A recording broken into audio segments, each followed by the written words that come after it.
Hello friends, welcome again to my YouTube channel. आज के इस वीडियो में हम डिस्कस करेंगे कंपनी अकाउंट्स में से इशू ऑफ डिबेंचर्स के थर्ड पार्ट के बारे में। इसकी 2 वीडियोस ऑलरेडी अपलोड कर दी गई हैं। अगर वो वीडियोस आपने नहीं देखी तो उन सभी वीडियोस का लिंक डिस्क्रिप्शन में गिवन है, आप जाकर देख सकते हैं।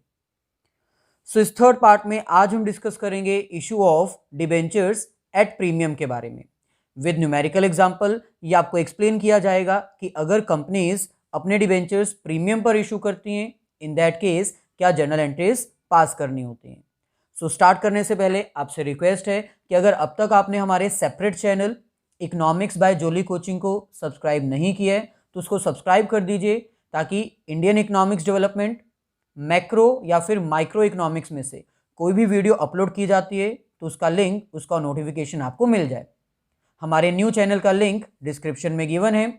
इंडियन इकोनॉमिक्स के सारे चैप्टर्स अपलोड कर दिए गए हैं विद रिटन नोट्स, आप जाकर देख सकते हैं।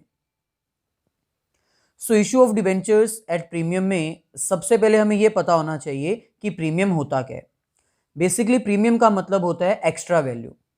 जब एक कंपनी अपने डिबेंचर्स एक्स्ट्रा वैल्यू पर सेल करती है, more than the original value पर सेल करती है, तो उसको हम बोलते हैं प्रीमियम। और अगर कोई कंपनी अपने डिबेंचर्स एक्स्ट्रा वैल्यू पर सेल करती है तो उसको एट दैट टाइम जो भी अमाउंट का प्रॉफिट होता है वो हमें सेपरेट अकाउंट में ट्रांसफर करना होता है, और उस अकाउंट को हम क्या बोलते हैं? Security premium reserve. यानी जैसा ट्रीटमेंट हम इशू ऑफ शेयर्स के साथ करते थे, सेम ट्रीटमेंट अब हमें इशू ऑफ डिबेंचर्स के साथ भी करना है। यानी अगर कंपनी प्रीमियम पर अपने डिबेंचर्स इशू करती है, इन दैट केस उनको प्रीमियम सेपरेटली शो करना होगा जर्नल एंट्रीज में क्रेडिट करके, और बैलेंस शीट में भी प्रीमियम सेपरेट शो किया जाएगा। यहां पर हमें कह रहे हैं issue of debentures at premium means issue of debentures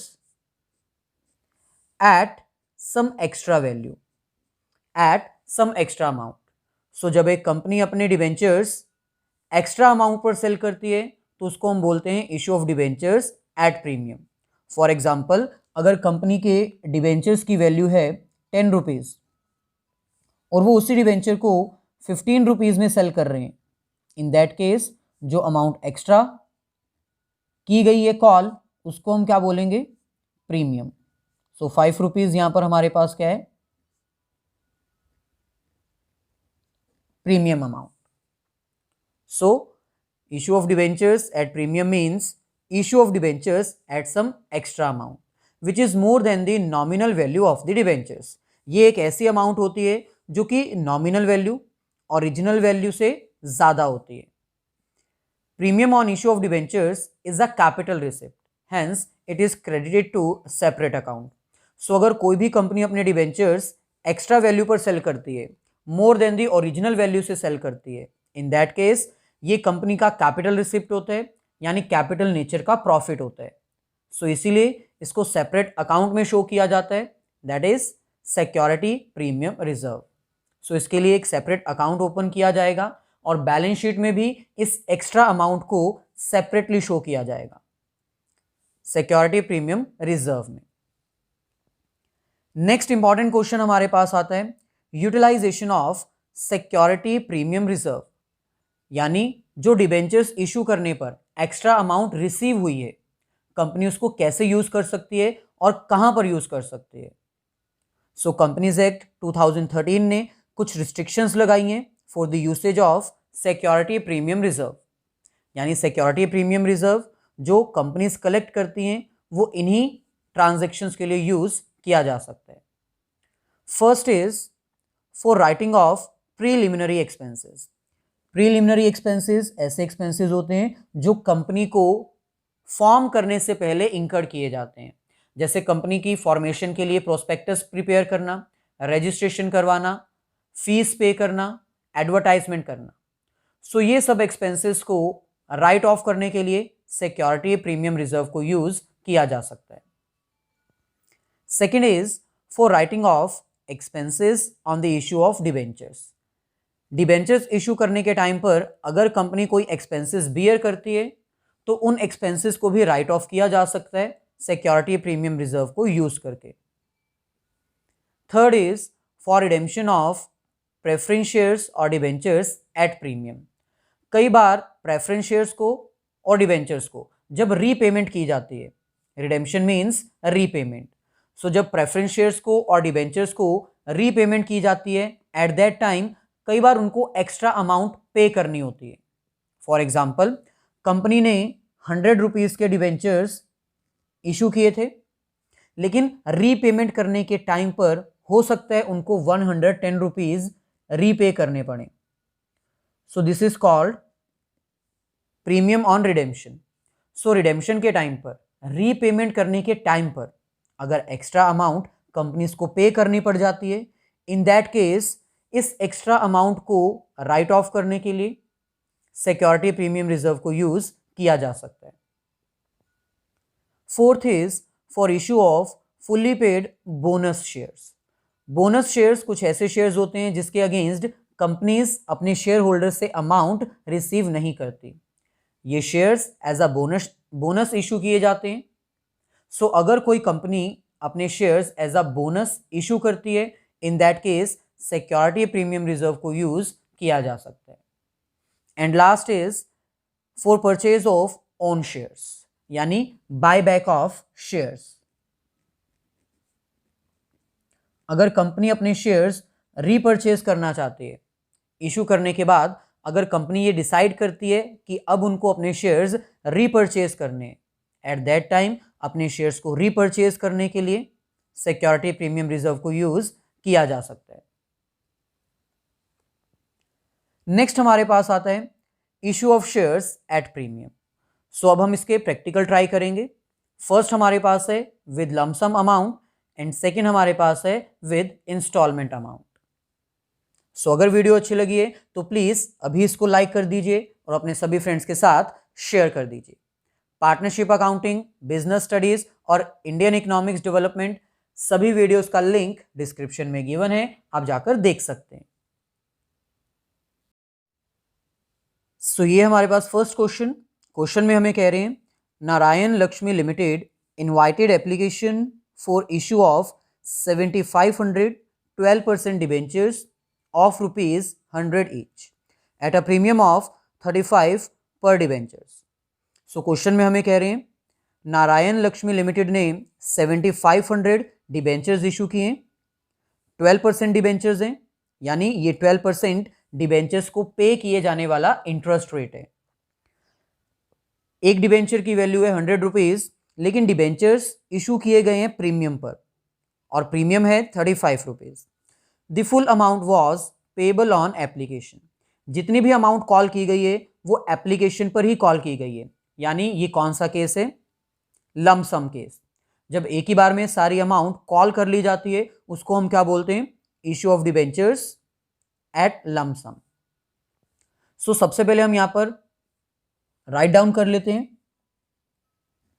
7500 debentures issue किए गए हैं of ₹100 each at a premium of 35 rupees, और ये सारी अमाउंट एक ही बार में कॉल की गई है, यानी एप्लीकेशन और अलॉटमेंट एक साथ की जाएगी।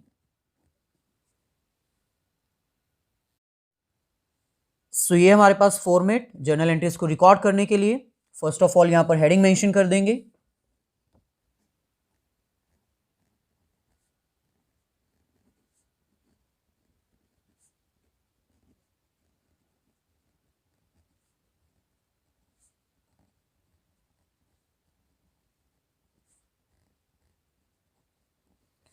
सो journal for Narayan Lakshmi limited. So क्योंकि क्वेश्चन में हमें डेट्स मेंशन नहीं है इसलिए हम यहां पर सीरियल नंबर से स्टार्ट करेंगे। फर्स्ट एंट्री हमारे पास आती है एप्लीकेशन और अलॉटमेंट मनी को रिसीव करने की। सो क्योंकि अमाउंट हमें रिसीव हो रही है इसलिए एंट्री क्या आएगी? Bank account debit. बैंक हमारी एसेट है, एसेट इंक्रीज हो रही है इसलिए बैंक अकाउंट को क्या करेंगे? डेबिट। 7500 डिबेंचर्स इशू किए गए हैं और अमाउंट है 135 इंक्लूडिंग प्रीमियम। सो क्योंकि प्रीमियम आपने एप्लीकेशन और अलॉटमेंट के साथ ही मंगवाया, सारी अमाउंट एक साथ ही आपको रिसीव हो रही है, इसलिए यहां पर 135 से हमें मल्टीप्लाई करना होगा। सो ये हमारे पास आएगा 10,12,500। अब ये जो अमाउंट हमें रिसीव हुई है वो किसके अगेंस्ट रिसीव हुई है? डिबेंचर एप्लीकेशन एंड अलॉटमेंट के अगेंस्ट। सो इसलिए हम क्रेडिट किसको करेंगे? To debenture application and allotment 10,12,500। So first entry हमारे पास है अमाउंट को रिसीव करने की। अब क्योंकि अमाउंट हमें रिसीव हो रही है इसलिए बैंक अकाउंट डेबिट। ये अमाउंट कहां से रिसीव हो रही है? डिबेंचर एप्लीकेशन और अलॉटमेंट के अगेंस्ट। ये जो अमाउंट हमें रिसीव हुई है इसको अब हम ट्रांसफर करेंगे अपने डिबेंचर अकाउंट में। सो इसलिए सेकेंड एंट्री हमारे पास क्या आएगी? ट्रांसफर करने की और डिबेंचर्स को अलॉट करने की। सो जो अमाउंट हमें रिसीव हुई है डिबेंचर एप्लीकेशन और अलॉटमेंट के अगेंस्ट, अब हम उसको ट्रांसफर करेंगे। सो एंट्री हमारे पास आएगी debenture application and allotment account debit to 12% debenture account.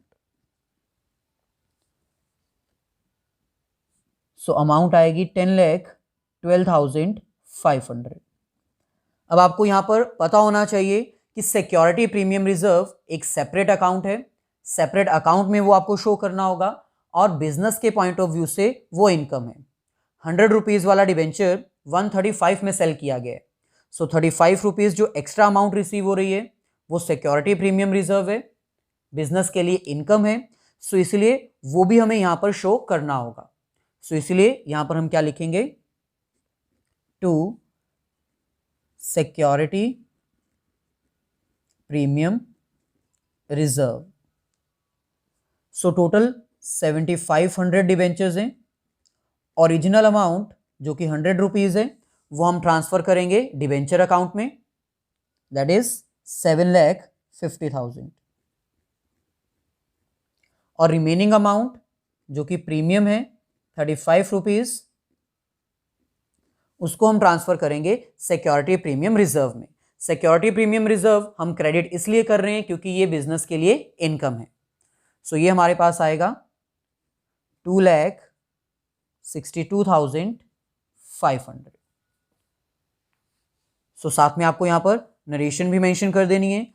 Being debenture application and allotment money received, being debenture application and allotment money transferred, या फिर बीइंग डिबेंचर्स अलॉटेड। सो ये हमारे पास नेक्स्ट क्वेश्चन में हमें कह रहे हैं अलॉक limited issued 7,000 10% debentures of ₹500 each at a premium of 50 per debentures, redeemable at a premium of 10% after 5 years। So question में हमें कह रहे हैं अलोक लिमिटेड ने 7,000 डिबेंचर्स इशू किए हैं 10% वाले, यानी उनका इंटरेस्ट रेट कितने हैं? 10%। सो 7,000 डिबेंचर्स इशू किए गए हैं 500 each at a premium of 50। So 500 rupees वाले डिबेंचर्स 50 रुपीज़ के प्रीमियम पर इशू किए गए हैं। सो यहां पर हम राइट डाउन कर लेते हैं 7,000 debentures of ₹500 each at a premium of 50 पर डिबेंचर। नेक्स्ट हमें कह रहे हैं रिडीमेबल। रिडीमेबल का मतलब होता है रीपेमेंट करना। सो ये ऐसे डिबेंचर्स हैं जो कि रिडीमेबल हैं और इनकी पेमेंट भी की जाएगी 5 ईयर्स के बाद। और जब इनको पेमेंट की जाएगी at the time of payment इनको 10% एक्स्ट्रा वैल्यू दी जाएगी। सो फिलहाल इस क्वेश्चन में आपको सिर्फ एंट्रीज रिकॉर्ड करनी है regarding the issue of debentures. So इसलिए रिडीमेबल कब की जाएंगी, कितनी अमाउंट होगी, उससे कोई फर्क नहीं पड़ता। लेकिन 5 ईयर्स लिखा गया है, इसका मतलब ये लॉन्ग टर्म डिबेंचर्स होने वाले हैं, यानी लॉन्ग टर्म बोरोविंग्स के अंडर हमें इसको शो करना होगा। नेक्स्ट हमें कह रहे हैं according to the terms of issue ₹200 was payable on application and balance on allotment. So ये एक ऐसा क्वेश्चन है जिसमें अमाउंट लमसम कॉल नहीं की गई है, यानी एक ही बार में सारी अमाउंट कॉल नहीं की गई है। टू सेपरेट कॉल्स की गई हैं। First is application and second is allotment. So application हमारे पास है 200 रुपीज, यहां पर हम मेंशन कर देते हैं application 200 rupees, balance on allotment, balance मतलब जितनी अमाउंट बच गई। सो टोटल डिबेंचर्स की वैल्यू है 500 और 50 रुपीज है प्रीमियम। सो बैलेंस कितना यहां पर हमारे पास आएगा, 500 में से 200 तो हम अलॉटमेंट में एप्लीकेशन में कॉल कर ही चुके हैं, बैलेंस इज 300। सो क्योंकि क्वेश्चन में कोई इंफॉर्मेशन नहीं गिवन कि प्रीमियम कौन सी कॉल के साथ किया गया है, सो अगर क्वेश्चन में कोई इंफॉर्मेशन नहीं गिवन तो आपको ऑलवेज ये एज्यूम करना है कि प्रीमियम की अमाउंट अलॉटमेंट के साथ ही कॉल की जाएगी। सो अलॉटमेंट की वैल्यू क्या आ जाएगी, 350, 300 ओरिजिनल अमाउंट और 50 रुपीज प्रीमियम। सो ये हमारे पास फॉर्मेट। फर्स्ट ऑफ ऑल हमें यहां पर हेडिंग मेंशन करनी है।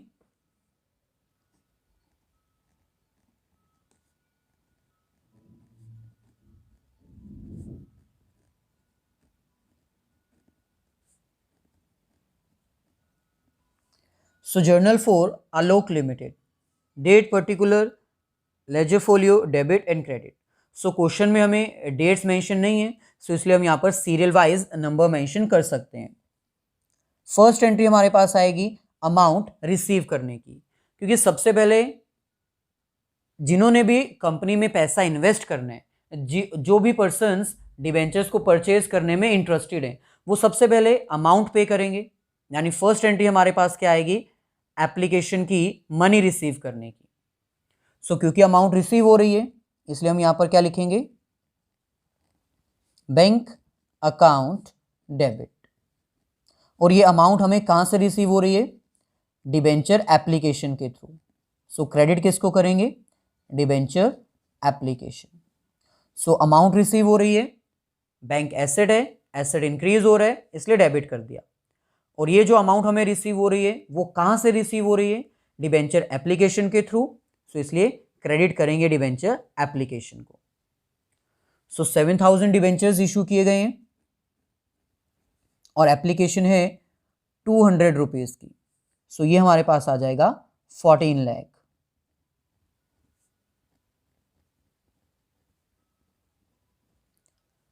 अमाउंट रिसीव करने के बाद इस अमाउंट को हमें ट्रांसफर करना होता है डिबेंचर अकाउंट में।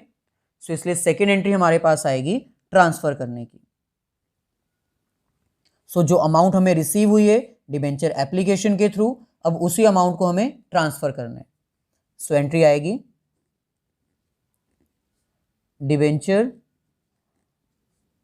Application account debit to 10% debentures. So यहां पर आपको वही परसेंटेज मेंशन करनी है जो आपको क्वेश्चन में दी होगी, 14 लाख।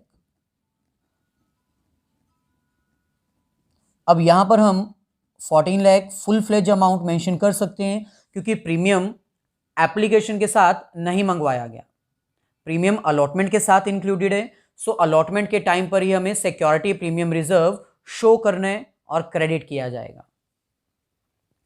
अब क्योंकि ये इंस्टॉलमेंट का केस है, फर्स्ट इंस्टॉलमेंट रिसीव करने के बाद नेक्स्ट हमारे पास क्या आएगी, अलॉटमेंट मनी। और अलॉटमेंट मनी को सबसे पहले ड्यू किया जाएगा, यानी डिबेंचर होल्डर्स को ये रिमाइंड करवाया जाएगा कि डेट आने वाली है और अपनी पेमेंट पे कर दीजिएगा। यानी इसके बाद नेक्स्ट एंट्री अमाउंट रिसीव करने की नहीं आएगी, अलॉटमेंट की अमाउंट बाद में रिसीव होगी, पहले हम ड्यू की एंट्री पास करेंगे। सो ये हमारे पास आएगा debenture allotment account debit to 10% debentures. इस एंट्री का मतलब है डिबेंचर अलॉटमेंट से जो अमाउंट हमें रिसीव होगी उसको हम डिबेंचर अकाउंट में ट्रांसफर कर देंगे। सो क्योंकि ये ड्यू की एंट्री है, अभी अमाउंट हमें रिसीव हुई नहीं है, इसलिए हमने इस एंट्री में बैंक अकाउंट डेबिट नहीं किया। ये ड्यू करने की एंट्री है, यानी डिवेंचर होल्डर्स को ये रिमाइंड करवाने की एंट्री है कि आपकी अमाउंट ड्यू होने वाली है, टाइमली पेमेंट कर दीजिएगा। सो क्योंकि कंपनी ने अलॉटमेंट के टाइम पर ही सिक्योरिटी प्रीमियम रिजर्व कॉल किया है, सो इसीलिए सिक्योरिटी प्रीमियम रिजर्व हमें शो करना होगा। सिक्योरिटी प्रीमियम रिजर्व हमेशा ड्यू वाली एंट्री के साथ ही आता है, सो इसीलिए ड्यू करने के टाइम पर ही हम सिक्योरिटी प्रीमियम रिजर्व को भी ड्यू करेंगे। सो क्योंकि सिक्योरिटी प्रीमियम रिजर्व बिजनेस के लिए इनकम है, इसलिए हम इसको क्रेडिट करेंगे to security premium reserve. So 7,000 debentures हैं, अलॉटमेंट की अमाउंट है 350 रुपीज। सो ये हमारे पास आएगा 24,50,000। सिमिलरली 7,000 डिवेंचर्स इशू किए गए हैं। डिवेंचर अकाउंट में हमेशा ओरिजिनल अमाउंट ही आएगी। सो अलॉटमेंट ओरिजिनल है 300 रुपीज की, 50 रुपीज उसमें क्या है, premium. So original amount that is 21 lakh वो हम डिवेंचर अकाउंट में ट्रांसफर कर देंगे, और बैलेंस अमाउंट जो सिक्योरिटी प्रीमियम रिजर्व है वो हमें सेपरेट शो करना होगा, दैट इज 3,50,000। सो ये हमारे पास है ड्यू एंट्री। ड्यू करने के बाद नेक्स्ट अब हमें अमाउंट रिसीव हो जाएगी। सो इसीलिए नेक्स्ट एंट्री हमारे पास क्या आएगी, फोर्थ एंट्री। अब क्योंकि अमाउंट हमें रिसीव हो रही है, सो इसलिए हम यहां पर अब क्या यूज करेंगे, बैंक अकाउंट डेबिट। बैंक हमारी एसेट है, एसेट इंक्रीज हो रही है, सो इसलिए बैंक अकाउंट डेबिट। सारी ही अमाउंट हमें रिसीव हो जाएगी क्योंकि अभी इसमें कोई भी कॉल इन एरियर नहीं है, 24,50,000, और इनमें कॉल इन एरियर जैसा कोई क्वेश्चन आता नहीं है। 24,50,000। अब ये जो 24,50,000 हमें रिसीव हुआ है वो अलॉटमेंट के थ्रू रिसीव हुआ है, सो इसलिए हम क्रेडिट किसको करेंगे, टू डिवेंचर अलॉटमेंट 24,50,000।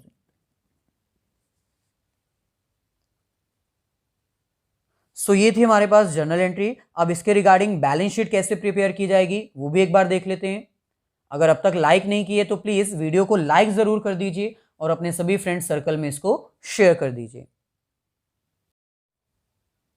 सो इस क्वेश्चन की बैलेंस शीट प्रिपेयर करने से पहले हमें इसके नोट्स टू अकाउंट्स प्रिपेयर करने होंगे। सो ये हमारे पास है नोट्स टू अकाउंट्स यानी वर्किंग नोट।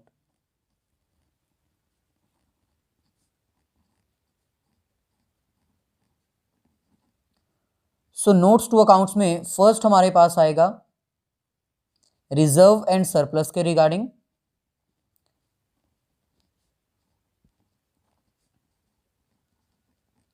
क्योंकि इस क्वेश्चन में सिक्योरिटी प्रीमियम रिजर्व हमें रिसीव हो रहा है, so security premium reserve and surplus का पार्ट होता है बैलेंस शीट में, सो इसलिए रिजर्व एंड सरप्लस के रिगार्डिंग फर्स्ट वर्किंग नोट यहां पर हम लिखेंगे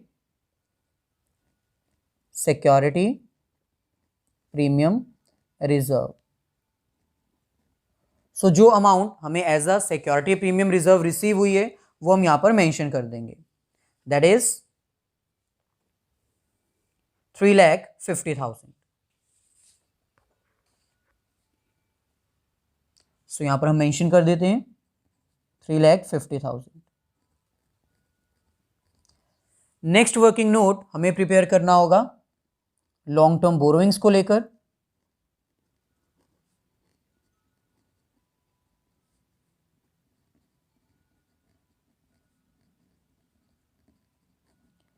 क्योंकि कंपनी ने डिबेंचर्स इशू किए हैं जो कि लॉन्ग टर्म बोरोइंग्स में आता है, क्योंकि क्वेश्चन में यहां पर आपको कहा गया है कि आपके डिबेंचर्स 5 ईयर्स के बाद रिडीम किए जाएंगे। इट मीन्स ये लॉन्ग टर्म बोरोइंग्स हैं। सो लॉन्ग टर्म बोरोइंग्स में हमें क्या मेंशन करना है, जितने डिबेंचर्स इशू किए गए हैं 7,000 10% डिबेंचर्स ऑफ ₹100 ईच। सो यहां पर हमें ओरिजिनल अमाउंट शो करनी है।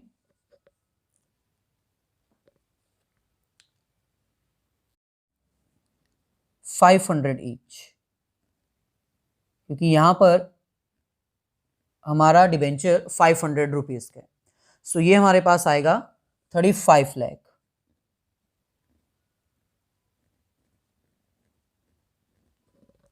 नेक्स्ट हमें वर्किंग नोट प्रिपेयर करना होगा कैश एंड कैश इक्विवेलेंट्स के लिए।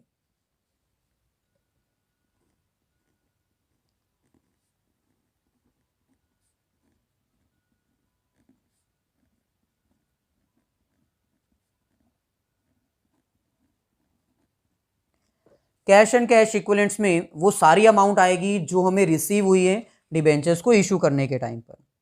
सो फर्स्ट ऑफ ऑल हमें 14 लाख रिसीव हुआ था एप्लीकेशन के अगेंस्ट, और सेकंड हमें यहां पर 24,50,000 रिसीव हुआ था डिबेंचर अलॉटमेंट के अगेंस्ट।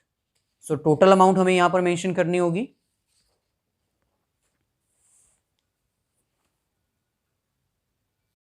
सो ये हमारे पास आएगा 38,50,000। सो इसके रिगार्डिंग अब हम यहां पर बैलेंस शीट प्रिपेयर कर सकते हैं। फर्स्ट ऑफ ऑल हमें यहां पर बैलेंस शीट की हेडिंग मेंशन करनी होगी।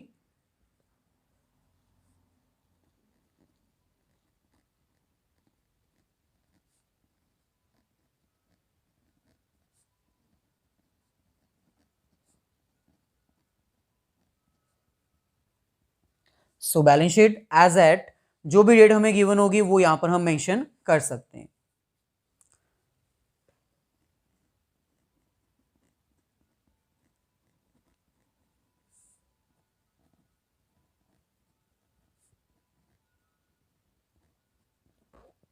सो बैलेंस शीट में फर्स्ट हमारे पास आता है इक्विटी एंड लायबिलिटी।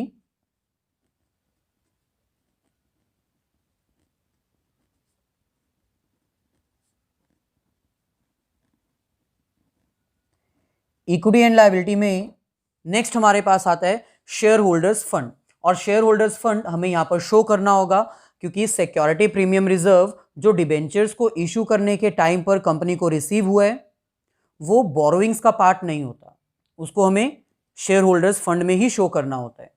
सो इसीलिए यहां पर हमें शेयर होल्डर्स फंड मेंशन करना होगा।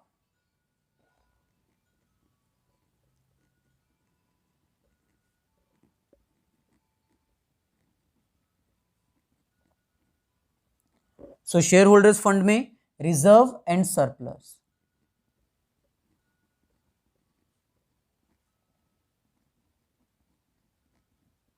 जो कि वर्किंग नोट नंबर में 1 में हमने शो किए 3,50,000। सिमिलरली सेकंड हमारे पास क्या आएगा, नॉन करंट लायबिलिटीज,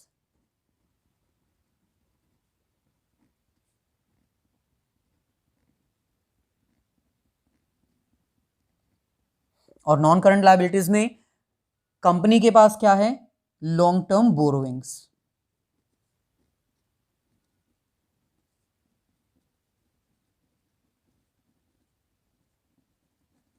जो कि वर्किंग नंबर 2 में शो किया गया है, और अमाउंट हमारे पास है 35 लाख। सो टोटल आ जाएगा यहां पर टोटल ऑफ लायबिलिटी 38,50,000। सिमिलरली अब हमें एसेट साइड भी प्रिपेयर कर लेनी है।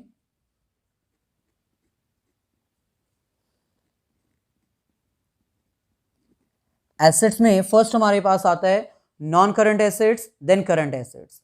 सो नॉन करंट एसेट्स में से हमारे पास कोई भी इंफॉर्मेशन नहीं गिवन, सो उसको मेंशन करने की जरूरत नहीं है, डायरेक्टली हम स्टार्ट करेंगे नॉन करंट करंट एसेट से।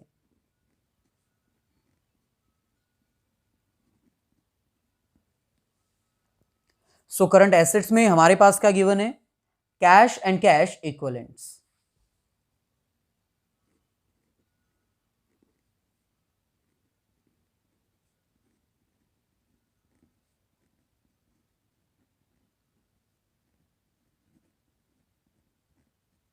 जो कि वर्किंग नोट नंबर 3 है और अमाउंट हमारे पास है 38,50,000।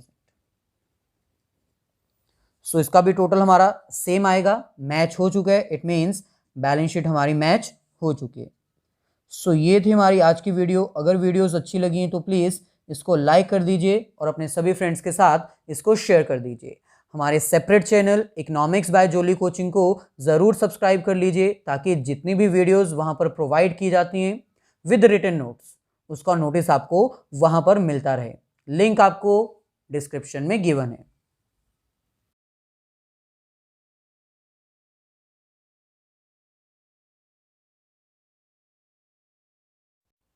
सो लास्ट में, अगर अब तक आपने मेरी प्रोफाइल को फॉलो नहीं किया है तो अनअकैडमी की प्रोफाइल को भी फॉलो कर दीजिए, ताकि वहाँ पर जितनी भी क्लासेस आपको प्रोवाइड की जाती हैं स्पेशल और प्लस, उसके बारे में नोटिस मिलता रहे। अनअकैडमी आपको लाइव क्लासेस प्रोवाइड करते हैं, वीकली क्विज कंडक्ट किए जाते हैं, सब्जेक्ट वाइज आपका सारा सिलेबस कवर किया जाता है। सो ऐप डाउनलोड कर लीजिए, ताकि जितनी भी क्लासेस वहाँ पर कंडक्ट की जाती हैं उसके बारे में आपको पता चल जाए। सो 11th क्लास के प्लस सब्सक्रिप्शन आप परचेज कर सकते हो, और एट दैट टाइम आप कोड यूज़ कर सकते हो जॉली10। आपके सामने सारे प्राइजेस अवेलेबल हैं, आप अपनी रिक्वायरमेंट के अकॉर्डिंग प्लान परचेज कर सकते हैं। सिमिलरली क्लास 12th के लिए भी ये डिफरेंट प्लान्स अवेलेबल हैं। फॉर प्लस सब्सक्रिप्शन आप कोड यूज़ कर लीजिएगा जॉली10, देन आपको 10% डिस्काउंट मिल जाएगा।